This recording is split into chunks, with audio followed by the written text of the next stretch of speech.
On July 16, 1945, the director of the Los Alamos Project, also known as the Manhattan Project, Robert Oppenheimer, sat to watch the testing of a new game changer, a weapon of mass destruction. Houston Smith quotes the account of a fellow observer who described a tremendous burst of light followed by a deep growling roar of an explosion. While Robert Oppenheimer gazed at the destruction, he recalled 2 lines from the Bhagavad Gita: "I am become death, the shatterer of worlds, waiting that hour that ripens to their doom." Welcome to Chapter 2 in the Houston Smith book, Hinduism. What I find interesting about this quotation is that Robert Oppenheimer, a world-renowned scientist, would think of a religious text while witnessing this powerful display of scientific ingenuity. But that's what's great about religious text, as discussed in the first chapter. It's wisdom. It's this universal understanding that kind of waits dormant until, like a flash of eureka, it comes to the forefront of your mind. It's almost as if it waits dormant in the back of your mind until you're ready. And that is one fascinating aspect of Hinduism itself, how it waits dormant until you are ready or have reached the psychological maturity to understand its theories. So for Hinduism, if you are pondering the greatest problems of life, look no further than the Bhagavad Gita. To quote Mahatma Gandhi, truth is the sovereign principle, and the Bhagavad Gita is the book par excellence for the knowledge of truth. And now for a quick overview of what we are going to discuss in the lecture, and then we will get into the first chapter. So we will begin with what people want, transition into what people really want, then discuss the limitations of life, the 4 paths to God, the description of each of those paths, and then we will end with the stages of life. This reflects the corresponding reading from page 12 to page 55. So with that, let's get started. What people want. Now, one common misconception about Hinduism is that it is ascetic in nature, life-denying. But as Houston Smith points out, if you take all of its vast literature and complicated rituals and you compiled it or compressed it into a single affirmation, you would find Hinduism saying, you can have what you want. So Hinduism puts the question back onto you. What is it that you want from life? And usually the first response is pleasure. I mean, what could be more simple?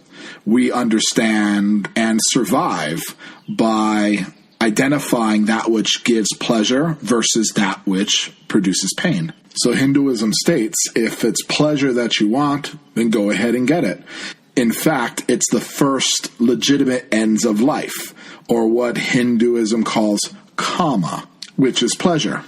This brings up the legitimate ends of life, in which Hinduism says there is 4, each one building upon the other towards an end goal of legitimacy.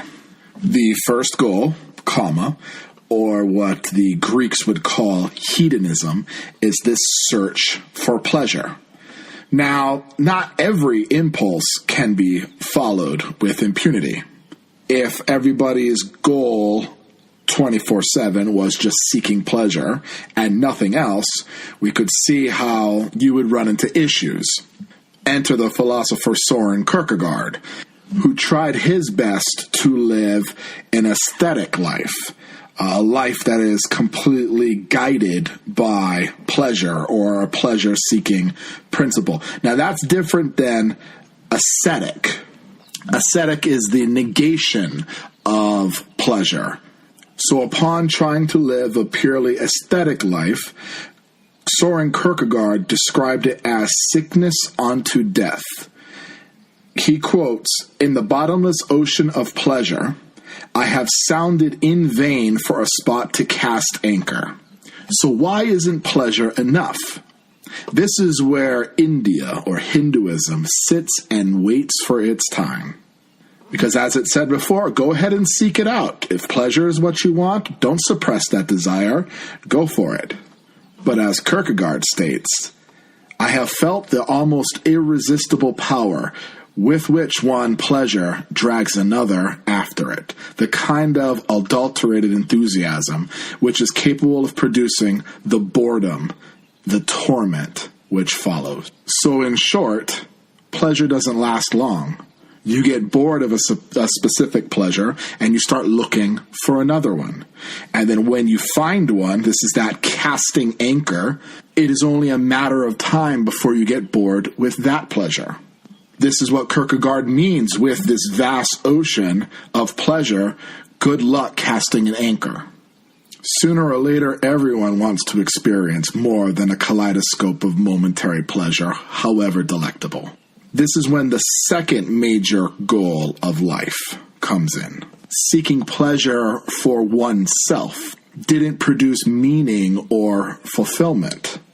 So the natural progression leads one to seek worldly success or a career goal. And this is very important because even in Hinduism, they state you need worldly success in order to raise a family, take care of your responsibilities, and generally help society around you. This is a much more long-term pleasure. It lasts far longer because this pleasure involves other people. It's not singular. And that's why for Hinduism, it is the second major ends of life, also called artha. Yet after some time, you will still find yourself wanting. And Huston Smith points out some reasons why wealth, fame, and power do not last very long. And his first one is that it's competitive by nature. You having a certain kind of wealth or success means somebody else doesn't have it. You compete for goals. You compete for positions. You cannot share this wealth and success with another person without losing a certain amount yourself. It's quantitative. It is not like a candle, which from one flame can light many other candles without losing its potency. Success, fame, and wealth are exclusive to the individual. If you were to share it, you give up some of your portion. Another reason this doesn't work out or doesn't last very long is because the drive for success is insatiable. You can't get enough of it. In fact, Huston Smith goes as far as to compare poverty itself as not being one who is without possessions, but increasing of one's greed. Now, obviously, if you're thinking of the worst or the most dirt poor, they are without basic necessities, food, water, lodging. But to give this argument the benefit of the doubt, look beyond the extreme case and see what he's trying to communicate with this theory. If given most of the money in the world, there would be some wealth still remaining, which your lack of acquiring that will leave the individual poor. Now, this case is arguable, but the insatiability of greed is hardly fiction. This reminds me of an example in history that I witnessed while going through the laws of power. Basil and Michael III of the Byzantine Empire. Now, Michael III knew of Basil because Basil had tamed Michael III's horse on one outing, and so they quickly became acquaintances. But in one instance, Basil actually saved Michael III because Michael III's right-hand man tried to assassinate him. Now, as you can imagine, Michael III was very pleased with Basil and gave him gifts and promoted him to magister. But no matter how many gifts Michael III would give Basil, it would not feed that insatiability.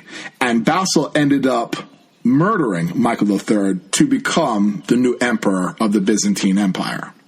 Using the example of Michael III and Basil, Michael III tried to extinguish Basil's need for success by giving him success. As Hinduism states, it's akin to trying to quench a fire by pouring butter all over it. It does nothing to extinguish the flames, yet on the contrary, feeds it. This leads to another problem with worldly success. It has the same limits as hedonism. It centers its meaning on the individual self. Yes, you do share success with your family. Yes, that success does help the community, but it still centers its meaning in the individual.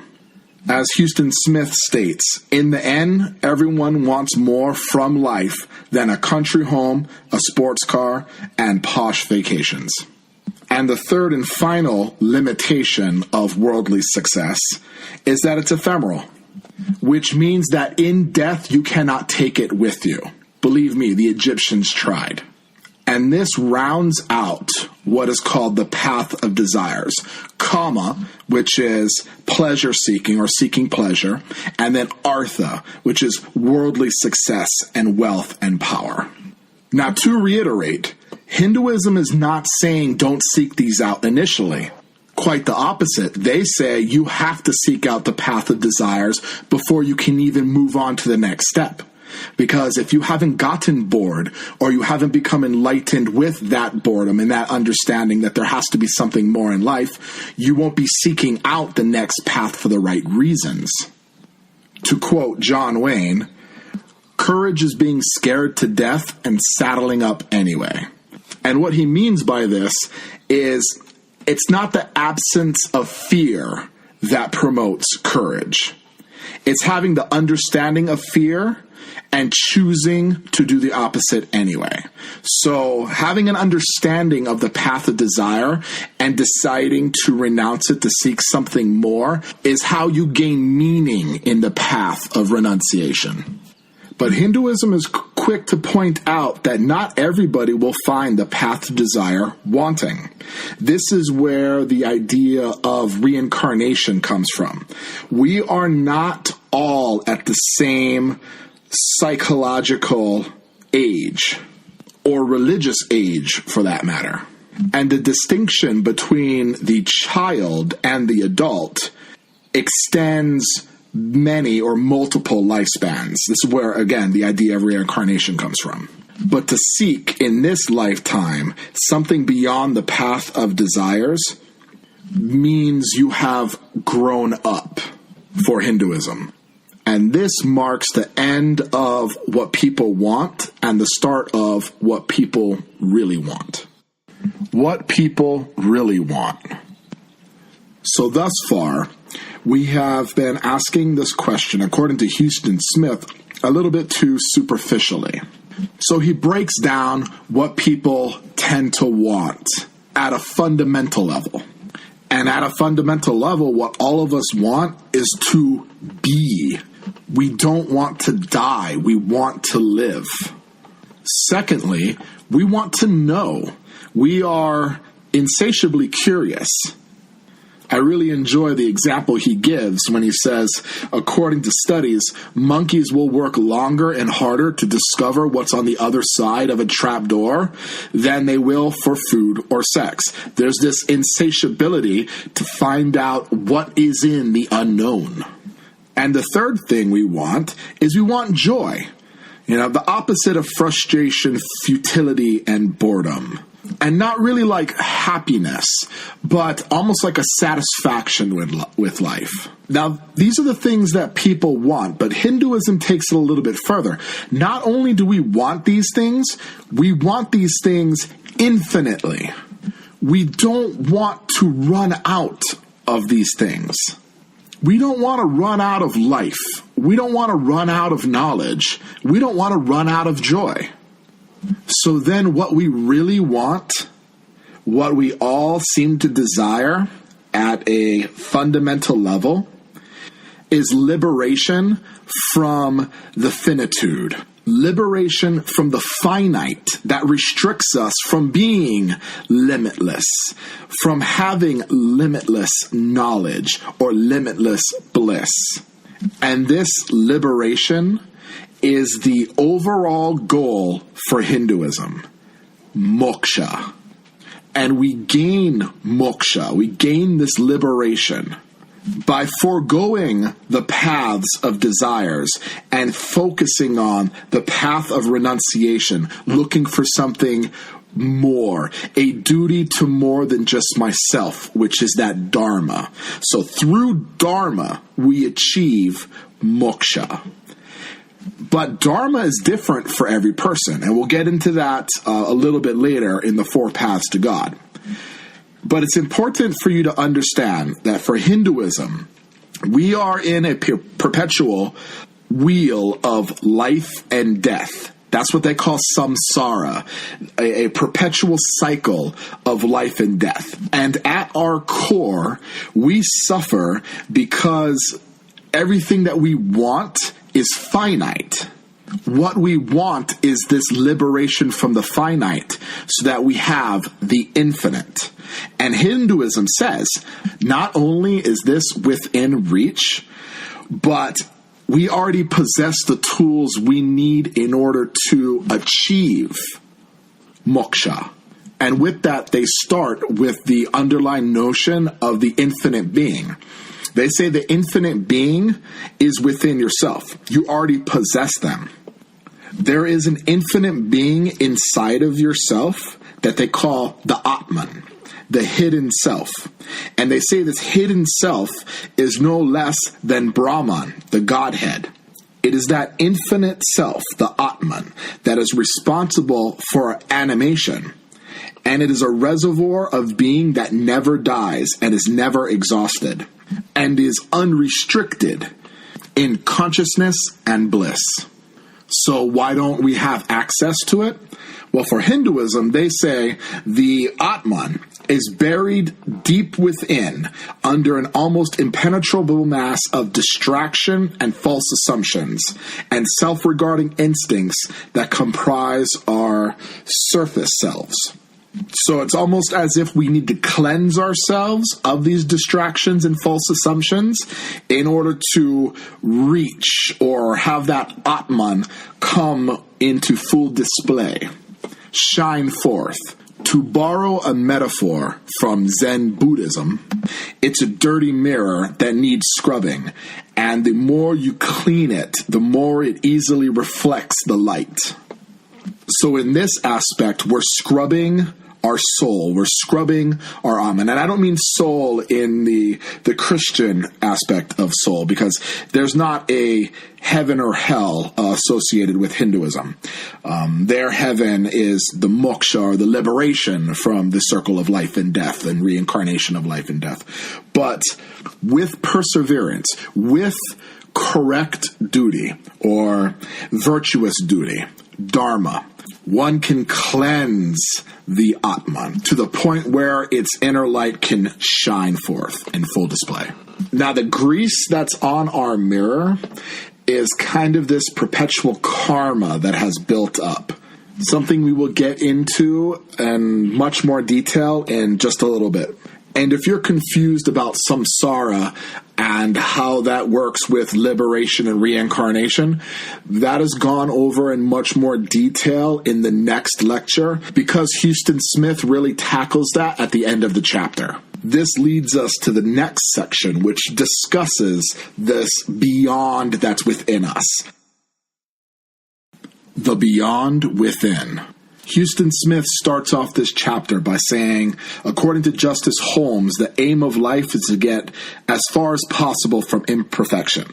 Hinduism, on the other hand, says its purpose is to pass beyond imperfection altogether. But we have to acknowledge that we are limited in our joy, our knowledge, and our being, the three things that people really want. So in order to find the infinite, we must identify and go beyond the strictures that hinder our ability to reach it. So first they start with the strictures on joy. The first one is really easy. Physical pain. When you endure physical pain, that stops you from being happy. That stops you from feeling joy, feeling bliss. So how do you forego pain? Well, in the text they say pain is partly due to the fear that accompanies it. It's like when you ask somebody else to pull a splinter from you and they're digging and it's much more painful than if you just did it yourself. It's because there's this outlying fear that you're not in control of your own pain. They've done many studies on torture. When you're being tortured by somebody you know, or I guess it would be more apt to say you're being tortured by somebody who you trust, that would be less painful than being tortured by somebody you've never had contact with, absolutely don't know, complete stranger. So how do you overcome fear? Well, you can overcome fear with urgent purpose. Ramakrishna, the great Hindu saint, was known to be able to focus himself so that way the nerve impulses could barely gain access, and thus physical pain ceases to be a major problem. A much more difficult pain to overcome is psychological pain. The book focuses on the thwarting of specific desires. When you really wanted that job and you had a job interview and you don't get it, you are filled with this disappointment. When you really wanted a promotion and you feel you deserved a promotion and then somebody else gets it instead of you, that is another disappointment, a psychological pain, and again comes from the thwarting of desire. But each pain at a foundation is felt in this way because you had a certain expectation. And that expectation is what amounted to that disappointment. It's because your expectation wasn't met that you felt that psychological pain. As a man of virtue, I can attest to this because I often open the doors for individuals. And I would start getting upset when the person didn't acknowledge that kind act and just walked through. What I ended up realizing is that each individual shouldn't be held to a certain philosophical or even through the Hindu approach, the same psychological level. As an existential, you can kind of see this as your act was a virtuous act regardless of how the other person reacted. But I like the Hinduism approach because you start to realize it's almost your own ego that's getting in the way. It's your own expectations of how you believe another person ought to act that is giving you this psychological pain, that is creating this psychological pain. And that's what Hinduism pretty much outright says. All disappointment shares a common thread. Each thwarts an expectation of the individual ego. If the ego were to have no expectations, there would be nothing to disappoint. So then Hinduism moves on to the second great limitation of human life. And that great limitation is ignorance. Now get used to this key term because it will show up in many of the world's wisdoms. Yet according to Hinduism, the limitation on ignorance is also removable by knowing of that, the knowledge of which brings knowledge to everything. An insight that lays bare the point of everything else. And the third limitation is restricted being. And after much discussion, Houston Smith realizes he needs to approach the question of being not from merely just spatially, how much mass you take up, but also in terms of time. This is where an interesting concept of reincarnation comes from, because they talk about, strictly speaking, that if we think of our lives as just this single life that we have here, then every moment is dying. But I don't feel like every moment is dying, or I would be depressed all the time. Therefore, I don't conceive of myself as dying in each moment.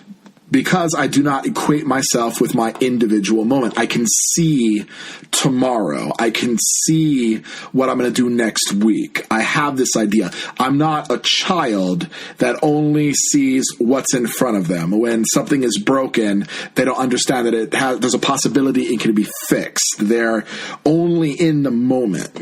Of course, Hinduism takes this much farther. The way that we see the child's heart is the same way a sage or an enlightened figure would see the way we see life. We see life as, I was born to this person and then I'll eventually die. They see it as expanding lifetimes. And again, all of this potential is hidden. So in Hinduism, its literature is ripe with metaphors and parables that are designed to awaken us to the realms of gold that are hidden in the depths of our being. A large collection of poetry, if you will, that once deciphered tells you something about yourself. And with the limitations out of the way, we can now focus on the 4 paths to the goal. Of course, the ultimate goal is that liberation or moksha from the perpetual cycle of life and death that is samsara. The 4 paths to the goal. So far, we've been discussing limitations and how paths to desires don't really work out, and the conception of this infinite being and the ability to liberate oneself from the cycle of life and death. And now we get to how to accomplish such liberation.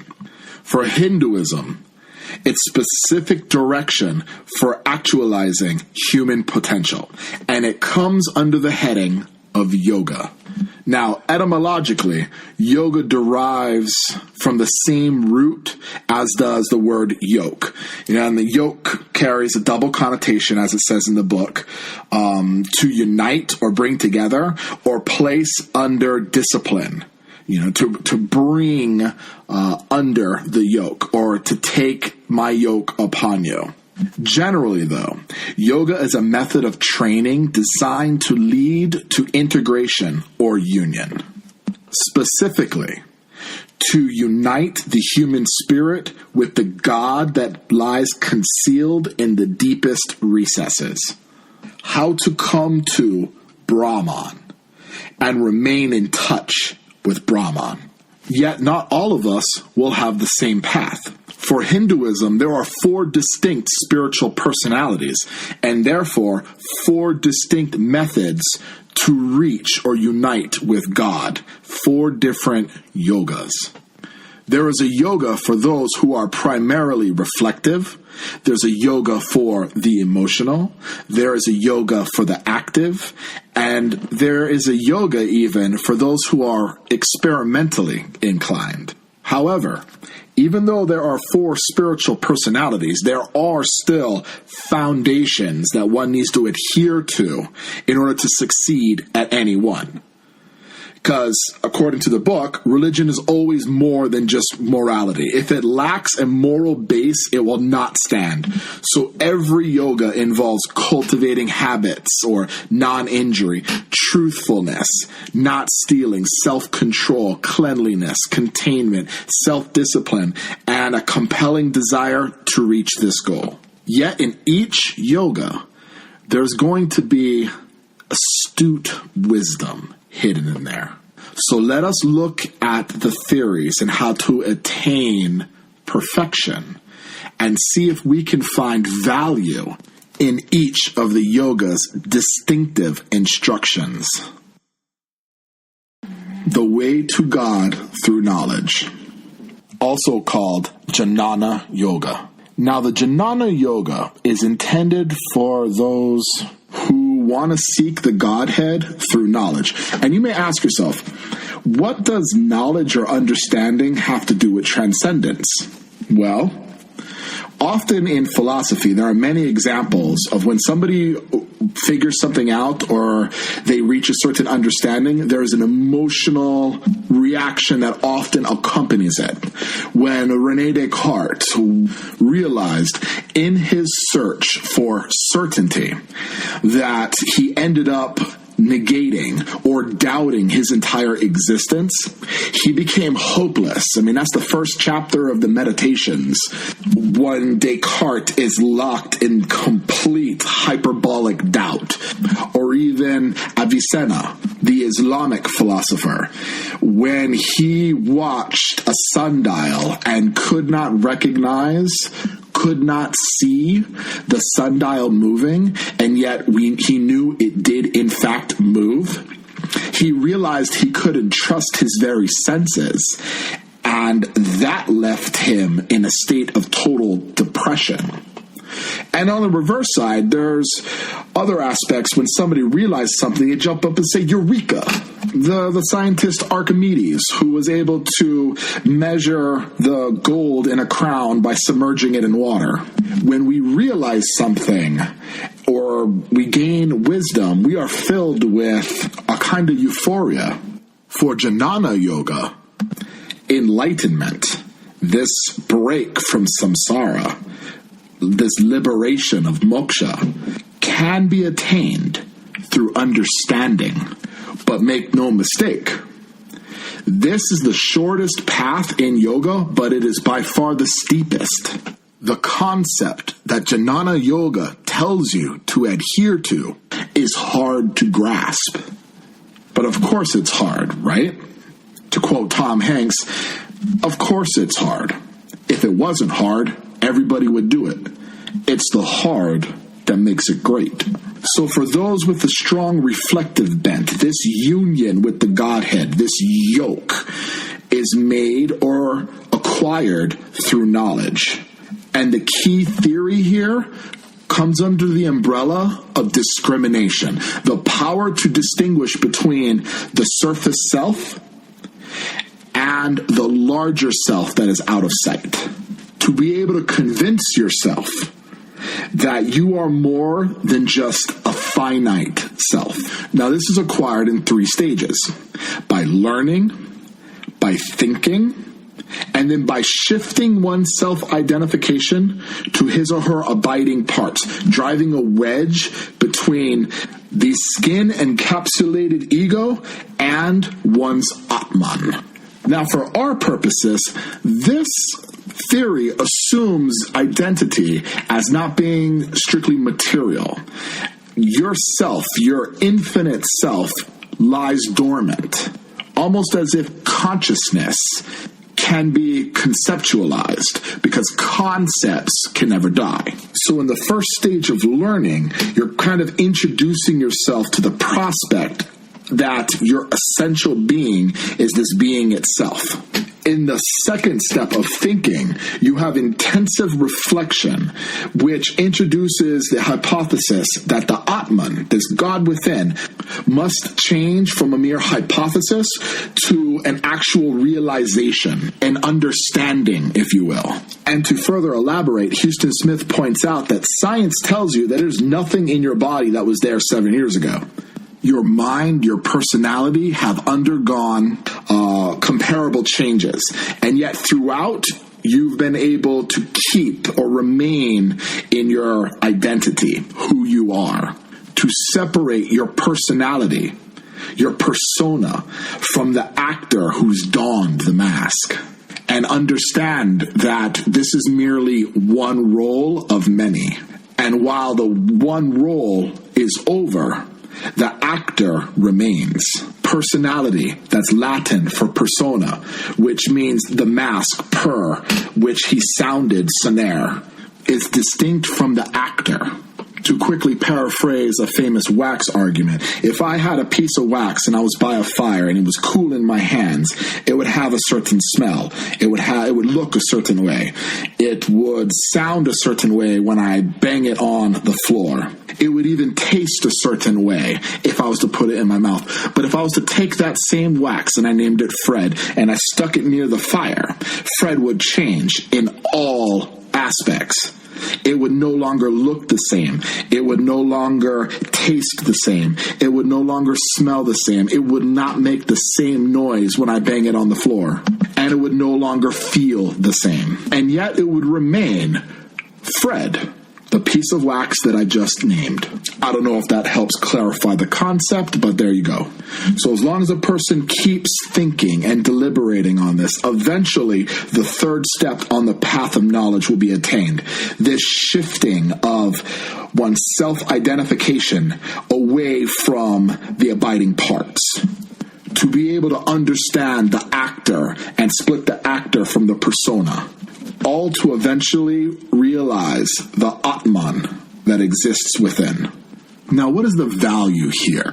That is not to say that it doesn't have value as it sits, but as philosophy students, we are looking for the wisdom within the wisdom and how we can practically apply these concepts to our daily lives.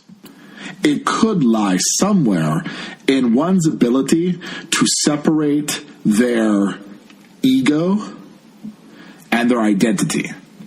How much do we need to take personally in the world full of actors playing a part when it doesn't damage our true selves? Maybe the wisdom exists somewhere in that avenue. Or how about the understanding that one can attain enlightenment or one can attain bliss or joy through knowledge? This becomes a popular notion in other religions that we're going to study as well. But with that, we're going to move on to the next yoga. The way to God through love, or Bhakti Yoga. The aim of Bhakti Yoga is to direct toward God the love that lies at the base of every heart. As the God in the Bhagavata Purana says, as the water of the Ganges flow incessantly towards the ocean, so do the minds of the Bhakta move constantly towards me, the Supreme Person residing in every heart. Immediately they hear about my qualities. Known to be the shortest path to the divine, such love and devotion is even reminiscent of Christian faith. From the Hindu point of view, Christianity is one of the great, brilliantly lit bhakti highways towards God. Rich in devotion, rich in love. But in order to attain this union, you have to have this devotion to a God that's different than the Jnana concept of God. As Houston Smith puts it, in Jnana Yoga, the guiding image was of an infinite sea of being underlying the ways of our finite selves. Yet for the Bhakti, the God appears different, and that is highlighted by the parable that they give. Without reading the whole thing, you can just take that first line. I want to taste sugar. I don't want to be sugar. So think about this. In order to transcend through love, it can't be by loving thyself. So if you see God as that which lies within you, it's almost like this selfish love that you're devoting yourselves to. That is why the kind of focus needed to attain the enlightenment through the Bhakti Yoga cannot be directed inward. It needs to be directed outward, as opposed to the Jnana Yoga, where its pure reflection was on a reflection of the infinite self that resides within. So this leads to the second aspect, where the Bhakti will strive to not identify with God, but to adore God with every element of his or her being. Now, this love is a distinct kind of love. It's intrinsic as opposed to instrumental. And what I mean by that is intrinsic means you love for the love itself. Its value is contained within the love itself. Instrumental is you're using that love as an instrument for some other means. So we think of money. Money isn't intrinsically valuable. Money is an instrument that is used to purchase other things. But happiness is intrinsic. Happiness is the end goal of many. So this is what they mean by loving God for no ulterior reason, not even for the desire of moksha or liberation. But as Houston Smith asks, because it almost begs the question, how do you love something that can neither be seen nor heard? This is where Hinduism's myths and symbols come from. The hundreds of different gods are not there to usurp God's place. That's not their intent. They're kind of like matchmakers. They are intended to speak to a particular person. That is why Houston Smith says it is obtuse to confuse Hinduism's images with a kind of polytheism. Poly, of course, meaning more than one, and theism meaning God, as opposed to monotheism, which mono is a singular and then God. So you have single God, monotheism, and many gods, polytheism. So for Houston Smith, it's better to see these hundreds of different gods as symbols. The multi-armed image graphically portraying God's astounding versatility and superhuman might can epitomize an entire theology. The inherent value of these symbols being to recall our minds from the world's distractions towards the thought of God and God's love. It gives an image or a symbol to direct one's attention towards. With that, they go into Bhakta's approach.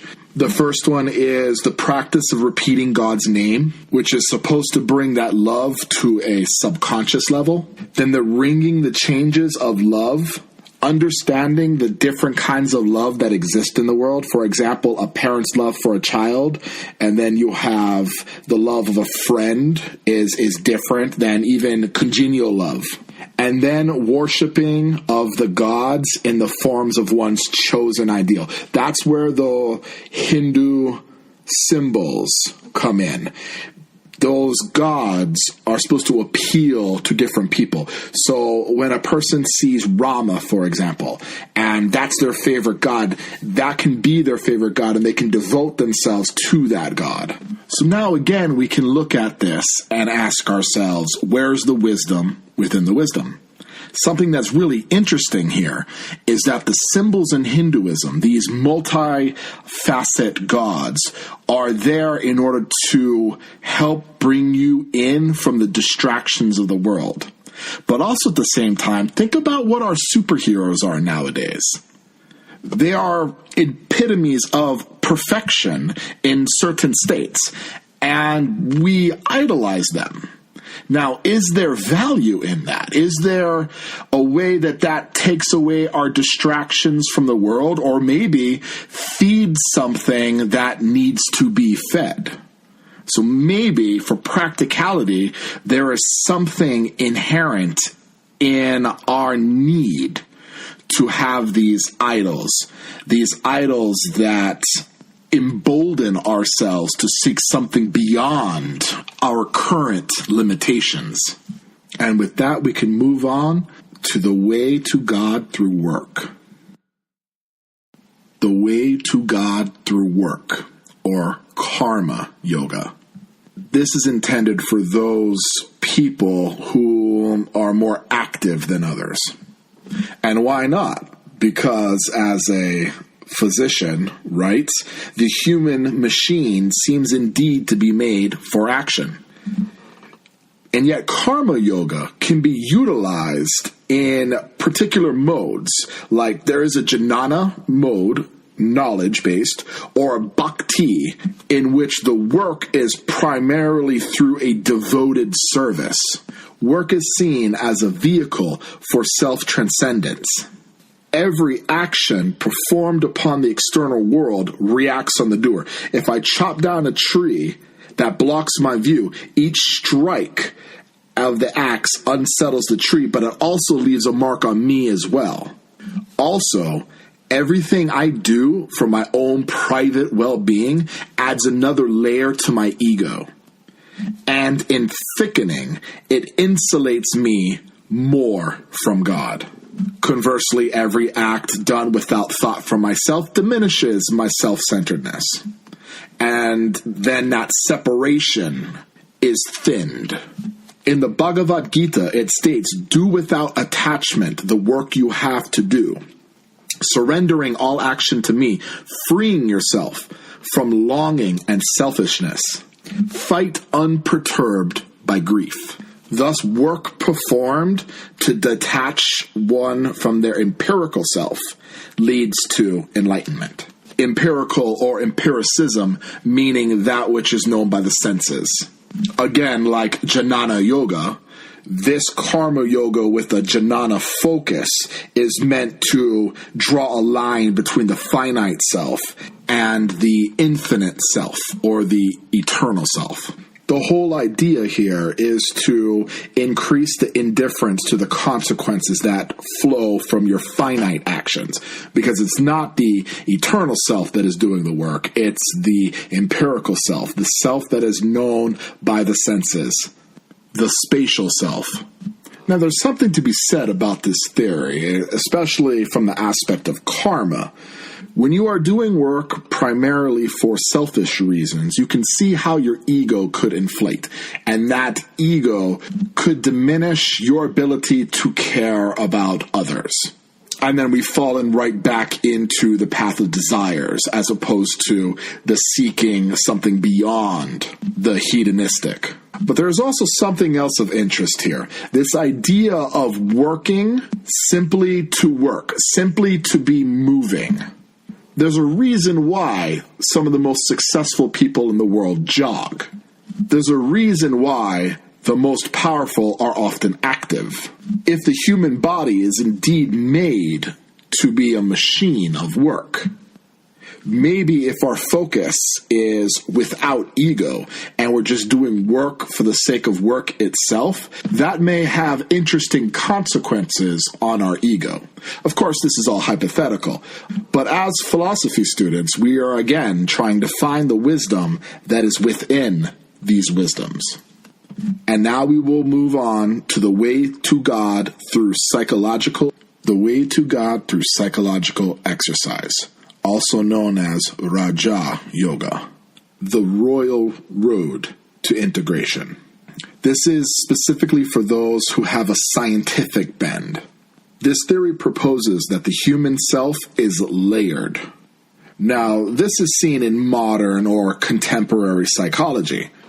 There are three parts to the self. We have bodies, we have a conscious layer of the mind, and the realm of the individual subconscious. But what separates the Hindu hypothesis and the Raja Yoga is the hypothesis of a fourth component. Underlying the other three, and is less perceived, stands being itself. Infinite, unthwarted, eternal being. As Houston Smith states, the purpose of Raja Yoga is to demonstrate the validity of the fourfold estimate of the human self by leading the inquirer to direct personal experience of the beyond that is within through introversion. And this is done in 8 steps. The first being the moral preliminaries, where you discover the distractions that lie in wait, the bodily cravings and the mental inquietudes, that which prohibits your mind from being able to focus. The second step involves the practice of the 5 observances, cleanliness, contentment, self-control, studiousness, and contemplation of the divine. So you can see how these first 2 steps of the Raja Yoga seeks to clear the field of the static, this static in the mind, so that you can lock the door against any further intrusions. So then the third step for Raja Yoga works with the body, even though it's concerned with the mind. It works with the body to put itself in between or midway between comfort and discomfort, so that way you're not so uncomfortable that it affects your ability to concentrate, and that you're not so comfortable that you're too relaxed and fall asleep. Now, the Hindus discovered that they could achieve this balance by working on postures or asanas. They talk about the yogi sitting ideally on a tiger skin, symbolizing energy, overlaid with deer skin, symbolizing the calm, legs crossed in such a way that the foot rests soles up in its opposite thigh, and the spine, with the allowance for its natural curvature, is erect. Hands are placed palms up on the lap, and on top one another, both thumbs are touching lightly. This is the aspect of meditation when you often hear somebody going Om, which is the symbol that you see at the very beginning of this presentation. And even though these postures protect the mediator from disruptions from the body, you still have issues with bodily activities such as breathing. And that's what the fourth part works on. It works on focused breathing that is more natural and therefore does not disturb the yogi's ability to focus. The book suggests breathing in through one nostril and breathing out through the other, balancing the two hemispheres of the brain. So now in part 5, you're composed, the body's at ease, the breath is regular, and the yogi is absorbed in contemplation. Its entire focus now is to turn the spotlight, as it were, inward. Deep contemplation and focus that shuts out the outside world. And I'm sure everyone here can think of an example where you were able to do this or that it happened to you. I can honestly say when I am absorbed in a good book, my wife will call me and I won't even hear her. My focus and my attention is so absolute that nothing in the outside world detracts from my attention. This is the kind of focus that they are trying to achieve in Raja Yoga. Of course, they're trying to reach a concentration that goes beyond just focusing on a book, because they're turning that concentration from a chance occurrence into a power that's controlled.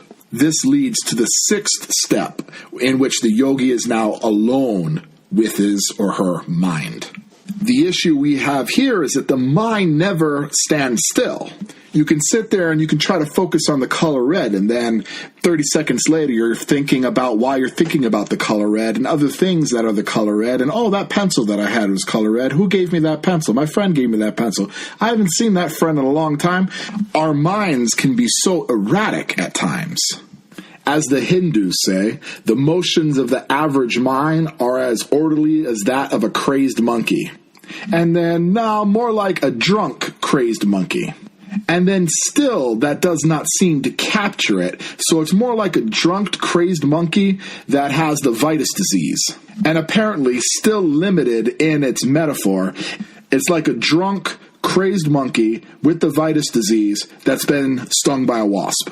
You may be astonished to hear that the average mind can only think about one thing and one thing only for 3.5 seconds. Can you imagine the power we could attain if we could train our mind to focus on a singular object and give all of our attention to that object without allowing our minds to be distracted? To paraphrase the book, what if the mind can focus protractedly on an object to fathom and fathom it deeply? What can be accomplished? So how can this be done? Well, if you think about an elephant that is running in the forest and its trunk sways to side, the best way to stop the trunk from swaying is to have the elephant hold an iron ball. This iron ball provides a stabilizing point, so where the trunk is now straight and does not sway. The same can be said for meditation. Focusing on a singular point, you could see this as possible mental weightlifting. This singular point allows you to exercise the mind and keep the line from your mind to the thought of that singular point intact. And so one selects something to concentrate on. The tip of one's nose, the water on the blades of grass, anything that allows them to focus on that singular point. And they keep practicing until success increases, which leads to the last 2 steps in which concentration progresses and deepens. In the 7th step, the subject and the object become completely emerged so that the self-consciousness of the individual subject disappears altogether. You become one, united with the concept of your focus. And according to Houston Smith, at that moment, time is annihilated. You're no longer in time, but time, or rather eternity itself, are in us. This leads to the 8th step, samadhi.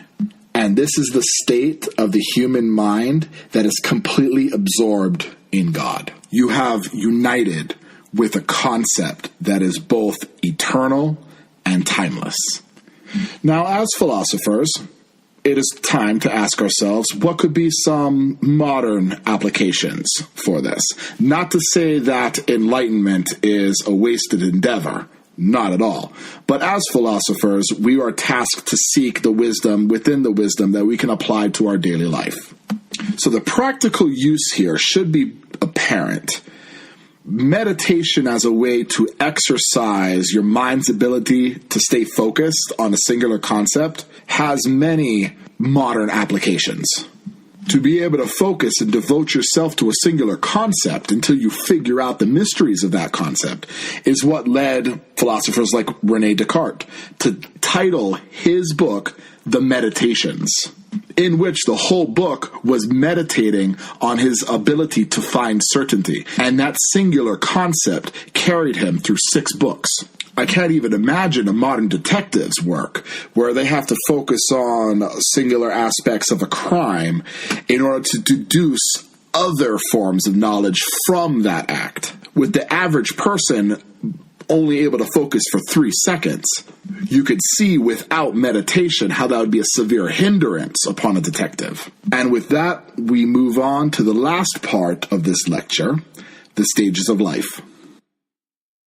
The stages of life, or the paths towards fulfillment. So when asking Hinduism, how should I live? Hinduism answers, it depends on what stage of life you are in. Now, Hinduism believes in successive lives. It believes in reincarnation. So these stages aren't based on specific ages. One person may live their entire lives as we know them in the first stage.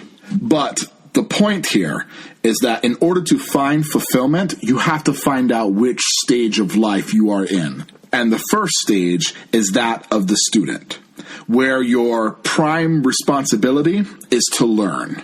But what is interesting about the India way, or the Hinduist way, is that the successful student does not emerge from the stage as a walking encyclopedia, a reference library. They're not ones who are merely going to be able to quote facts back to you. Their focus is on the cultivation of habits, where you acquire your character, where information becomes incarnated in skill. And I often think about this because in addition to teaching at Tarrant County, I am a middle school teacher. And within the realm of students, I have different students that focus on different things. I introduce philosophy in order to promote the cultivation of character, more importantly, ethics and critical thinking. But in my other classes, I am trying to cultivate life skills as well. Not to say that ethics and critical thinking aren't life skills, but more in the aspects of mechanics. So that way they learn how to tune an engine. They learn how to change the oil. They know how to change a tire if something happens and a tire blows on the side of the road. This is information becoming incarnated in skill. This leads to the second stage, the stage of the householder, where your energies turn outward. You can think about this stage as the time where your focus is family, your vocation, your job, and your community. Yet, as we discussed earlier, success, power, and wealth has the same ebb and flow as does happiness. Eventually, it becomes repetitious and stale. Not for everyone, but we've discussed that already. For Hinduism, it is the eventual maturity.